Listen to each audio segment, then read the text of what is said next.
Et donc, toc, alors, on va passer sur mystère, bougez pas, on est où? On est là, tac, je me mets sur, non, pas sur celle-là, sur l'autre, ici, je récupère la caméra, coucou, c'est moi. Et donc, on était, je l'avais calé, émission du 8 juillet, bah non, on est sur le 12 octobre, là. Hop, on passe à la suivante. Et oui, on s'est déjà tapé 4 émissions de mystère. Les scientifiques que vous entendrez ont vécu ces phénomènes étranges. Aujourd'hui, ces mystères sont encore inexpliqués. Alors, je rappelle, hein, mauvaise qualité, c'est l'époque, j'ai essayé de trouver en meilleure qualité, je ne trouve pas, donc on est obligé de se taper comme ça. Et là, si vous entendez un son qui est, ouais, c'est déformé, c'est normal, ça vient pas de chez moi. Là, ça vient de chez eux, pour le coup.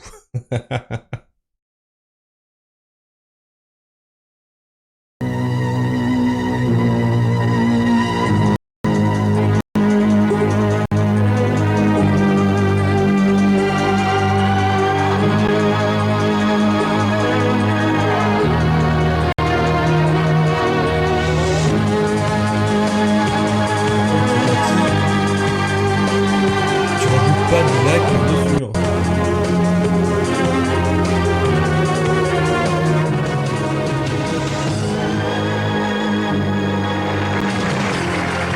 Bon, faut que je descende un peu le son parce que vous m'entendez bien par-dessus là? Bonsoir. Mystère et boule de gnome, ça c'est pas Bonsoir mal. et bienvenue pour ce deuxième numéro de l'émission Mystère, émission que vous retrouverez à l'avenir tous les mois sur TF1. Je vous remercie d'avoir été très nombreux à apprécier notre première émission, c'était au début du mois de juillet. TF1 a donc décidé de continuer. Alors, calez-vous bien dans vos fauteuils, dans vos canapés, ouvrez grand vos yeux et vos oreilles parce que les histoires que nous allons vous raconter ce soir sont tout à fait hallucinantes. Et quand j'emploie ce mot, je ne veux pas dire, bien sûr, qu'il s'agisse d'hallucinations. Bien au contraire, ce ne sont que des histoires vraies, authentiques, vérifiées, même bien s'il entendu, s'agit de faits qui demeurent inexpliqués. Alors, ce soir, 4 cas, 4 mystères. Les voici. on n'en traitera que 2, nous, ce Un soir. ovni, un objet volant non identifié, en France, en 80, dans le ciel de Provence. C'est une première mondiale.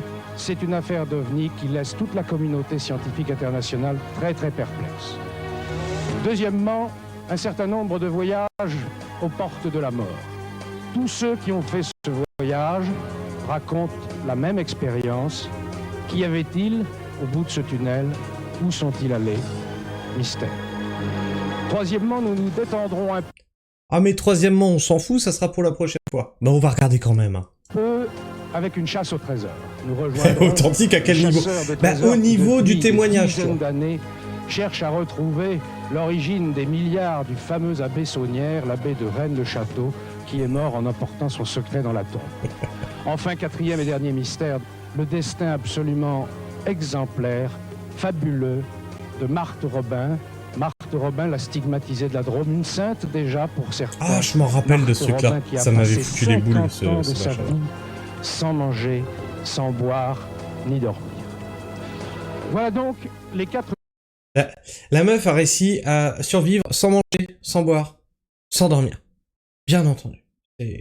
C'est assuré. Alors j'espère que ces sujets vous rendent perplexes, comme il disait. Y a un truc qui m'emmerde, je sais pas pourquoi, ça saccade un peu. J'ai 5 alertes de Streamlabs, et Streamlabs qui me consomme 40% de mon processeur, mais tout va bien. Ça va bien ce soir. Imagine ignorer, ouais, t'es mignon. Ton micro est activé, mais pas de signal. Bah si, vous m'entendez. Mais il est con Streamlabs aussi des fois. Ah, j'ai comme des saccades, effectivement, c'est chelou. Allez, c'est reparti là. Le mystère que nous proposons ce soir à votre curiosité a commencé donc bien sûr par cette affaire de Trans en Provence. Je vous le disais, cet ovni est en quelque sorte une première mondiale. Il a amené les savants qui ont étudié ce dossier, qui est l'un des dossiers les plus importants jamais recensés sur ces affaires de ce C'est ça, genre. 20 ans Il plus les a tard, on amenés voit à ça se différemment. poser des questions absolument extraordinaires. Oula, ce bras levé là. Attention, monsieur. exceptionnel est arrivé le 8 janvier 1981 à Trans-en-Provence, un petit village du Var situé à 10 km de Draguignan. Le témoin principal de ce phénomène est Renato Nicolai. D'origine italienne, il vit en France depuis 35 ans avec sa femme et mène une vie tranquille et simple dans ce village de Provence qu'apparemment rien ne peut perturber. Rien, hormis... Et pourtant, c'est ici que s'est produit un événement étrange que les scientifiques ne peuvent toujours pas expliquer. Un mystérieux objet. Ça s'appelle le soleil, dans le brouillard. Vous inquiétez pas, c'est normal. Ça s'explique scientifiquement. Objet a volé dans le ciel de Trans-en-Provence. Un objet qui soulève la question que l'humanité se pose depuis toujours. Sommes-nous seuls dans l'univers? Un objet qui a atterri ici, dans le jardin des Nicolai, comme le décrit le rapport de gendarmerie. Exact, Alphadir, je me rappelle. Astronogeek en a en effet fait une vidéo de ça. « 8 janvier 1981, 17h. Renato Nicolai bricole tranquillement. Il en était à combien de pastis? Quand C'est la question qu'on se pose. Salut à quoi?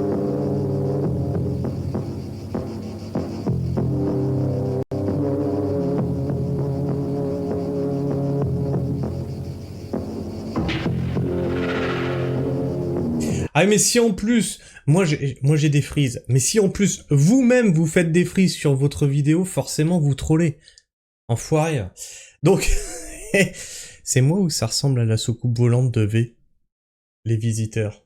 Théoriquement vous l'avez, vous êtes dans la même tranche d'âge que moi, vous devez l'avoir. Vi dicendo quelque chose là che quelque chose pas de normal là.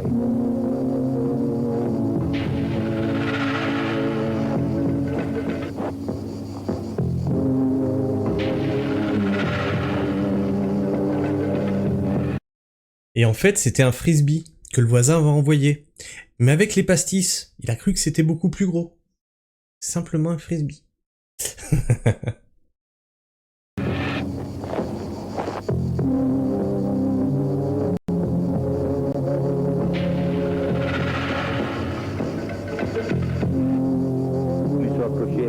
Che j'ai vu justement un engin per terra, un engin là, environ 3 mètres, 3 mètres 5. Ouais, mais enfin, en même temps, faites un effort, parce que là, on comprend même pas ce que vous dites. Un engin d'environ 3 mètres, 3 mètres 50 sur 1 mètre 50. Ok. 50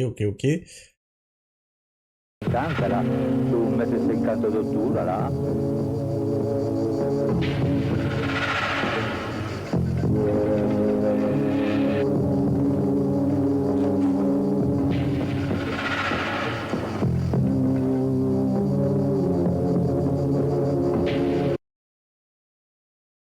Visiblement, ça devait pas faire si peur que ça, parce qu'il était là derrière son toit, et puis il essayait de suivre l'objet. Ça devait pas être si flippant que ça. Le mec, il est tellement bourré qu'il voit le sous-titrer. Il a pas débourré depuis. En fait, il a continué à picoler depuis l'observation. Je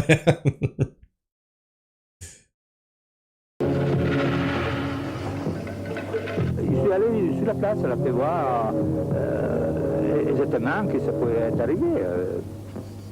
A-t-il rêvé? Est-il devenu fou? A-t-il eu une hallucination? Renato Nicolai s'inquiète. Mais soudain, il voit. La preuve qu'il n'est pas fou est là, marquée sur le sol comme une empreinte. Que s'est-il passé?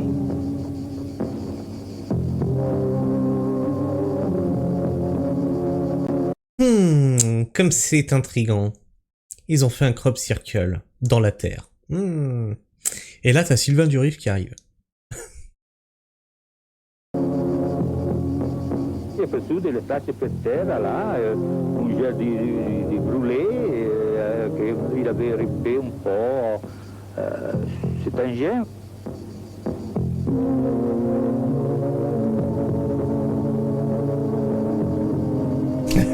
Mike. Quand mon mari m'a raconté ça, enfin, je croyais, je dis, ça va pas, je sais pas qu'il y passe ce soir.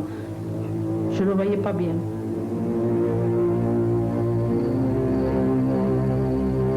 Dans la nuit, j'ai pas trop dormi, je pensais à ça, je disais qu'est-ce qu'il arrive à mon mari, c'est pas possible. Je lui ai raconté des choses comme ça, en attendant que je pouvais pas voir qu'est-ce qui s'est arrivé. Non mais c'est toute la famille qui picole. Mais qu'est-ce qui se passe là? J'ai l'impression d'être dans un autre pays. Je comprends pas ce qu'ils disent. Attendez, je vais me déplacer parce que pour vous aussi ça doit être pénible du coup pour les sous-titres. Là, tac, hop, je me déplace. Comme ça, vous aurez les sous-titres. Parce que vous n'avez pas tous fait mec bourré deuxième langue, bien sûr. Bah oui, bien sûr, bien sûr. Je croyais une chose impossible, impossible. Vraiment, je ne croyais pas ce qu'il avait raconté mon mari. Après le matin, en me levant, que je veux, avec mes yeux, je dis quand même, il avait raison, mon mari, il y avait quelque chose, vraiment. Il y avait quand même des empreintes bien importantes, bien grandes. Ça se voyait que s'était passé quelque chose, vraiment. C'est là que je suis partie chez Madame Amorin, à la voisine, elle est de chez moi, et je racontais tout ça. Madame Amorin, elle est venue vite après moi. Monsieur Nicolai est un monsieur qui est excessivement sensé, très discret, et qui ne racontera pas des histoires pour se faire. Oui, bah oui. C'est rigolo. Personne n'y croit. Moi, je suis rationnel. C'est toujours la même chose. Il est sensé, il est rationnel. Je cherche toujours des solutions qui c'est du réel. Hein. J'essaye de tester toutes les hypothèses, mais là, je ne vois pas d'autre explication. C'est un ovni. Oui, c'est assuré. Qui l'a vu? Une personne.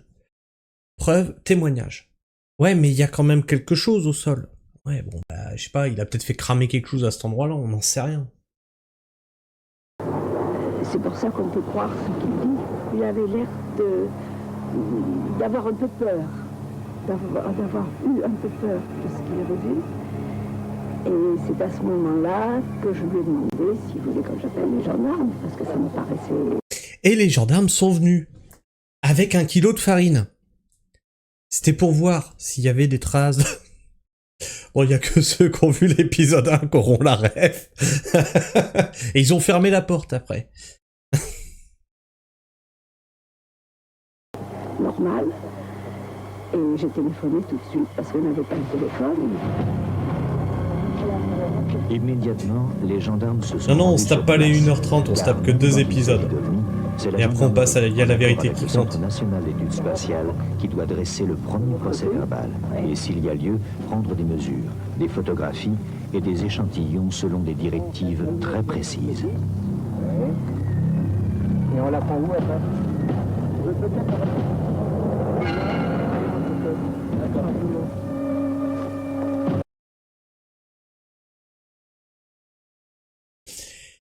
Il nous a bien dit que l'engin faisait 3,50 m, non? C'est pas un cercle qui fait 3,50 m, ça.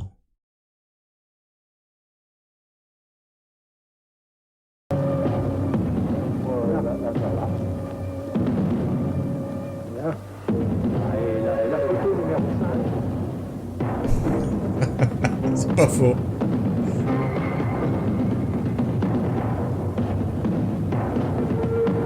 Putain, on n'y voit rien sur vos photos. Hein. Ce qui nous a décidé à intervenir... Moi, ce que je vois, c'est des traces de brûlé, en fait. Je vois pas un cercle, hein. Sur les photos, je vois que des traces de brûlé. Le mec, il a juste fait un feu, il a cramé là ses buissons, j'en sais rien. Précisément sur donc le cas Trans-en-Provence, c'est qu'il y avait une très bonne cohérence entre le témoignage et la trace qui était donc constatée au sol.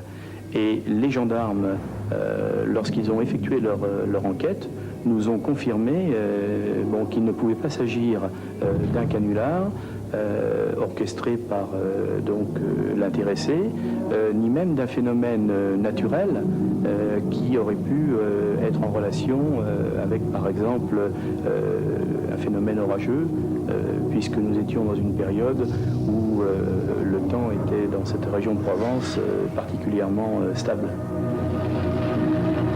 C'est tout simplement Ce une 8 janvier hallucination 1981, collective. Aucune anomalie n'a été détectée par les radars. Pourtant, cet objet volant a bien atterri dans le jardin de Renato. Il a laissé une trace. Alors, que s'est-il passé? Cet engin pourrait-il provenir de la base militaire située à quelques kilomètres de là? Les autorités militaires sont formelles. La défense nationale est à l'heure actuelle incapable de réaliser un engin qui puisse se déplacer sans bruit et atterrir de cette façon. Mais alors, cet engin ne serait pas d'origine terrestre? Les plantes prélevées par les gendarmes lors de leur enquête vont-elles élucider le mystère? Selon nos directives, les gendarmes avaient effectué des prélèvements qui nous ont fait parvenir. Et étant donné que c'était la première fois qu'il y avait ce genre de traces, nous avions un laboratoire qui était celui du professeur Bounia à Sabinra, qui était prêt à intervenir pour faire des mesures sur les végétaux. Pendant 30 jours, les plantes seront entreposées dans les réfrigérateurs du laboratoire du professeur Bounias, en attendant que le Centre national d'études spatiales décide officiellement de lancer les analyses. Mais moi, je trouve ça fou quand même. Qu'on aille aussi loin dans une enquête juste sur la base d'un témoignage. C'est-à-dire que le mec, il a témoigné, il y a 2-3 traces au sol, ok.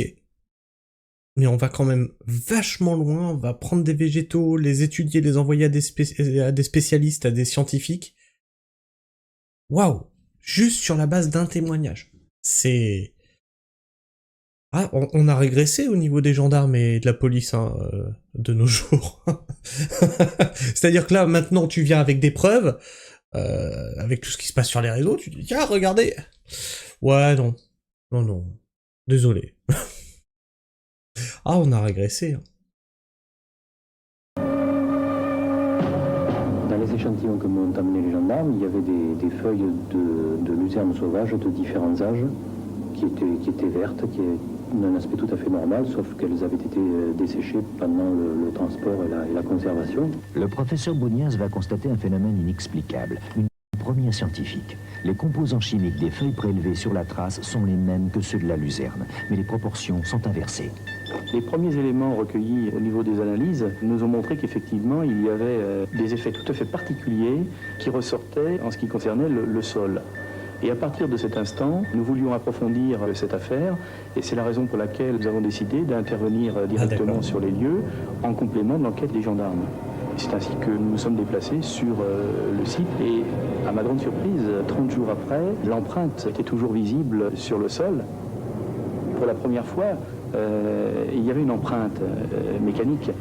Et cette empreinte mécanique, elle allait un petit peu comme une plaque photographique, nous révéler quelque chose. Non mais ça a l'air de les surprendre qu'il y ait une empreinte qui reste sur le sol.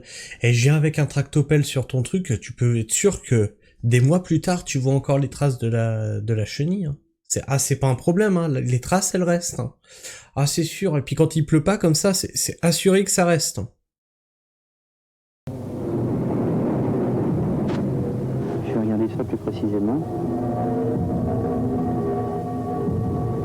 Ah oui, il y a un dépôt sous la croûte, on voit bien la forme de... C'est une pression sur le sol.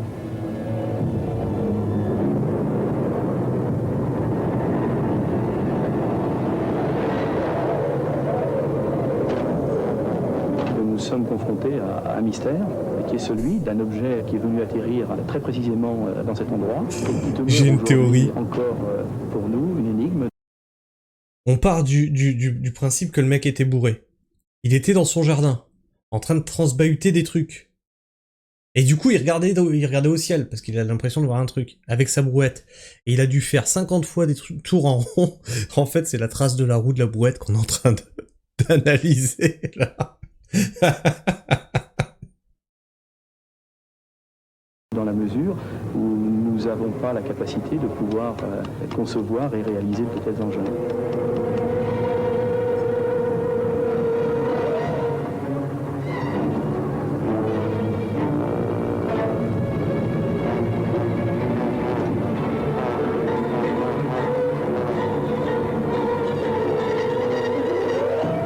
pratiquement une centrale nucléaire en termes de puissance énergétique nécessaire pour pouvoir générer de tels effets, de pousser pour déplacer cet objet. Dans l'hypothèse où l'objet il existe. Non, parce que vous n'avez qu'une trace au sol et un témoignage. Cette trace au sol, rien ne dit que ça vient d'un objet déjà. Et il me faut pas une puissance nucléaire pour te faire la trace qu'il a fait. La trace que vous êtes en train de me montrer là, je peux la refaire. Il n'y a aucun problème. Par conséquent, je ne sais pas quelle peut être l'origine de cet événement. 10 ans après, Renato Nicolai et sa femme ne savent toujours pas ce qui a atterri dans leur jardin. Ils espèrent une réponse que les scientifiques n'ont toujours pas pu leur donner. Je crois que globalement, l'idée fait progressivement son chemin, qu'après tout, il existerait peut-être dans l'univers d'autres civilisations qui pourraient, pourquoi pas, nous rendre visite. Les analyses ont permis d'affirmer qu'il s'est réellement passé quelque chose d'étrange à Trans-en-Provence. Mais quoi? Après 10 ans d'études approfondies, il n'y a toujours pas de réponse. Cette affaire de Trans-en-Provence a permis de réaliser une étude très complète, telle que lorsque j'ai pu en discuter avec des collègues américains qui m'ont dit qu'au fond c'était la première fois au monde qu'une étude scientifique aussi complète était réalisée sur un cas d'OVNI au sens général du terme, bien entendu. Donc dans ce sens-là, l'affaire de Trans-en-Provence, c'était bien scientifiquement une première mondiale. Les analyses des plantes, de la terre et du sol ont prouvé que Renato Nicolai n'avait ni rêvé ni menti.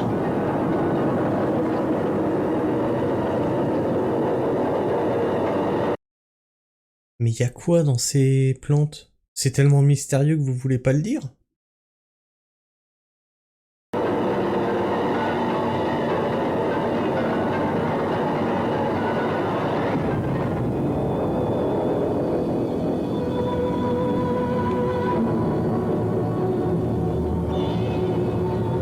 Ah c'est sûr Sophie, oui, oui.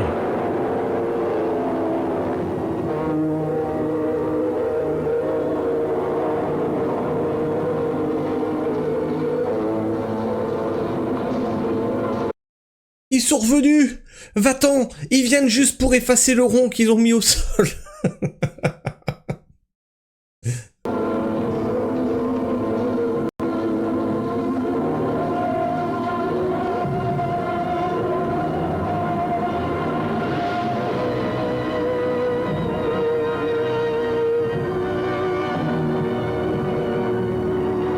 Quel est cet engin que Renato a vu le 8 janvier 1981? Le mystère reste entier. Quand je vous disais qu'il s'agissait d'une première mondiale, vous voyez que je n'exagérais pas. Première mondiale tellement importante qu'à son propos. Ça reste un témoignage avec... Après le dossier scientifique, on l'a même pas. Qu'est-ce qu'il y a dans les plantes? On sait pas. On sait que c'est mystérieux en tout cas. Des hommes de science très très sérieux n'hésitent pas à se poser la question des questions. Est-ce que cela implique l'existence d'une civilisation extraterrestre? C'est bien sûr. Alors, des hommes de science très sérieux qui partent du postulat que le témoignage est véridique et donc te disent qu'il faudrait une puissance nucléaire de folie pour propulser cet engin. Ouais, mais c'est pas très sérieux en fait. Ils partent déjà du postulat que c'est vrai que ça existe. C'est-à-dire que le doute, non, c'est pas permis. Ah bah non, un témoignage, qu'est-ce que vous voulez? C'est du solide, messieurs, dames. Sûr de cela dont nous allons parler dans un instant avec nos invités, notamment avec Jean-Jacques Velasco et Michel Bougnas. Mais je voudrais d'abord que Renato Nicolai, le témoin, le Français qui a vu l'OVNI et qui est naturellement des nôtres ce soir, nous dise, avec un peu plus de 10 ans de recul, ce qu'il pense de tout ça aujourd'hui. D'abord, qu'est-ce que vous avez vu, selon vous, à ce moment-là? J'ai perçu un objet. Ça vous a fait peur quand vous avez vu ça? Non, là, non, mais enfin, quelque chose quand même. Il m'est arrivé, sûr. Est-ce qu'on s'est moqué de vous dans le village? Non, pratiquement, jusqu'à présent, vous non. êtes réputé sérieux, oui. Oui, quelques, mettons. Et j'imagine que le fait que des hommes comme Jean-Jacques Velasco et Michel Bougnas prennent au sérieux votre témoignage doit quand même vous faire très très plaisir. Je pense quand même qu'ils ont fait du bon travail. Un jour, on arrivera bien à voir savoir quelque chose. Quand? Alors justement, là, il faut qu'on se retourne vers Jean-Jacques Velasco et Michel Bougnasse. Écartons peut-être tout de suite l'hypothèse de l'engin militaire couvert par le secret défense. Pourquoi faut-il l'écarter, Jean-Jacques Velasco? Eh bien parce que les effets qui ont été constatés à partir des analyses effectuées sur le site, tant du point de vue du sol que de la végétation, ont montré que la propulsion éventuelle de ce phénomène ne correspondait pas à une propulsion qui aurait pu être faite par des produits à base de carbone, c'est-à-dire des produits de combustion. Bon, en réalité, en état actuel de la technique, et toutes les civilisations de la Terre connaissent les progrès techniques des autres, c'est pas un engin que l'homme aurait pu fabriquer. Au stade actuel de nos connaissances, nous ne le pensons pas. D'accord. Bon, vous, Michel Bougnasse, on a vu que vous étiez biomathématicien. Vous avez fait parler les plantes. Qu'est-ce qu'elles vous ont dit, les plantes? Eh bien, les plantes m'ont dit qu'effectivement, Renato Nicolai avait vu quelque chose à l'endroit qu'il avait indiqué et que... Attends, les plantes lui ont parlé. Alors on avait Jerry qui fait parler des portes. Là, on a un mec qui fait parler les plantes. Et les plantes, elles lui ont dit, si. Non, le témoignage, il est sérieux. Cet objet bizarre qui est donc le sujet de nos préoccupations ce soir, a effectivement transformé le métabolisme, c'est-à-dire la façon dont les molécules des plantes s'organisent pour faire vivre ces braves végétaux. Et ces transformations ont été suffisamment importantes pour être toujours visibles près d'un mois après le passage de l'OVNI, et elles étaient en revanche complètement effacées 2 ans après, lorsque nous avons fait des analyses de contrôle. Donc, en résumé, il s'est bien passé quelque chose qui a laissé des traces physiologiques. Je vous comprends, mais est-ce que vous voulez dire que ce que vous avez constaté comme transformation dans les plantes, l'homme n'est pas capable de le refaire expérimentalement en laboratoire? Alors ça, jamais de la vie, vous ne me ferez dire pareille chose. Mais effectivement, il nous faudrait certainement des siècles pour essayer toutes les combinaisons possibles de facteurs susceptibles d'agir sur des végétaux. Donc, pour réussir une... Mais ça dit... Il nous dit pas ce qu'il a trouvé dans la plante, en fait. Hein. Il nous dit, la plante, ses molécules ont changé. Je passe mon brûleur thermique sur une plante, ces molécules, elles vont changer radicalement. C'est sûr. Une modélisation parfaite. Ce qui signifie en même temps que si quelqu'un avait voulu faire un canular et organiser des traumatismes sur les végétaux qui créent un effet comme celui-là, il aurait fallu de très très longues années d'études et de recherche. Bon, alors on a 2 pistes. Non, mais moi j'en reste sur le fait qu'il a fait un feu. Les plantes, elles ont pris un coup de chaud. Mais tout correspond en vrai. Il a tracé un cercle autour du feu pour délimiter, tu vois. Et on a tout. Les traces de brûlé, le cercle, les plantes qui ont chopé un coup de chaud. Voilà, mystère résolu. Non, si vous savez pas, vous m'appelez. Hein. Une piste qui concerne l'engin en lui-même et une autre piste qui concerne les traumatismes qu'il a fait subir aux plantes à l'environnement de son lieu d'atterrissage. Mais dites-moi, Jean-Jacques Velasco, pourquoi vous n'osez pas aller carrément plus loin? C'est pas l'homme qui peut avoir construit cet engin, et les effets qu'il a fait sur les plantes ne peuvent pas avoir été faits par l'homme. Alors je sais bien, dans le film qu'on vient de voir, vous dites peut-être une autre planète. Il faut peut-être franchir le pas, non? Non, nous ne pouvons pas aujourd'hui, au stade actuel, affirmer qu'il puisse y avoir un quelconque rapport, ni une preuve avancée entre les phénomènes de cette nature et une éventuelle visite d'extraterrestres sur notre planète. Simplement, cette affaire montre qu'il existe des phénomènes... Les plantes ont des traumas et elles ont parlé avec le scientifique. Elles ont dit non mais il nous a mégenrés. On a été micro-agressés là. On n'est pas content. Physique parfaitement cerné, et c'était le cas, sur lesquels nous avons pu mettre en évidence des aspects tout à fait particuliers, mais nous ne pouvons pas malheureusement interpréter globalement cette affaire. Nous pouvons peut-être sur certains éléments apporter des interprétations. Ouais, c'est en ça, Sophie, que c'est pas normal. Parce que quand il te tourne autour du pot pour te dire elles ont changé physiologiquement, ça veut tout dire et rien dire. S'il explique qu'on a retrouvé des traces de radioactivité, de machin, l'ADN a été modifié, là, ça veut dire totalement autre chose. Non, là, elles ont biologiquement subi un choc. Ça veut tout dire et rien dire. dire un mot Il y a un sur... saut que le scientifique que vous êtes hésite à faire, quoi. Michel Probablement. Bougnas, oui. Lorsque vous parliez tout à l'heure des organismes militaires, par exemple, qui auraient pu réaliser un engin se propulsant autrement que classiquement, pour ma part, je ne me hasarderai pas à dire qu'il est totalement impossible que quelque part sur la Terre, une organisation quelconque soit capable d'expérimenter quelque chose que les militaires ne font pas. Je crois que ça, c'est encore un autre aspect de la question. Donc il me paraît hasardeux aussi de dire qu'il est impossible que cet objet vienne de la Terre. Ah, on avance, on avance, on avance. Dites-moi, on disait que Trans était une première mondiale, notamment à cause de ce qu'a constaté Michel Bougnas. Est-ce qu'il y a dans les dossiers recensés d'objets volants non identifiés, mais les vrais, pas les supercheries ni les hallucinations, est-ce qu'il y a d'autres faits aussi troublants, aussi importants que Trans en Provence? Est-ce qu'il y en a en France? Alors en France, le résultat de l'enquête de Trans en Provence est quand même l'aboutissement d'un travail qui a été mené depuis 1977 par le Centre national d'études spatiales, qui a mis en place cette structure au Centre spatial de Toulouse pour étudier les phénomènes qui étaient rapportés par des témoins, des observateurs, qui pouvaient se rendre dans les brigades de gendarmerie ou dans les commissariats de police pour faire état de phénomènes de toute nature. Et je crois que l'intérêt c'est le début du GEPON, de cette en fait. structure, ça a été d'avoir avec un regard scientifique et d'être indépendant de toute pression telle qu'elle soit, de manière à pouvoir recenser les phénomènes et apporter, en tant qu'expert, une opinion sur ces événements. Est-ce que l'avenir proche pourra nous dire vraiment ce que c'était que l'OVNI de Renato?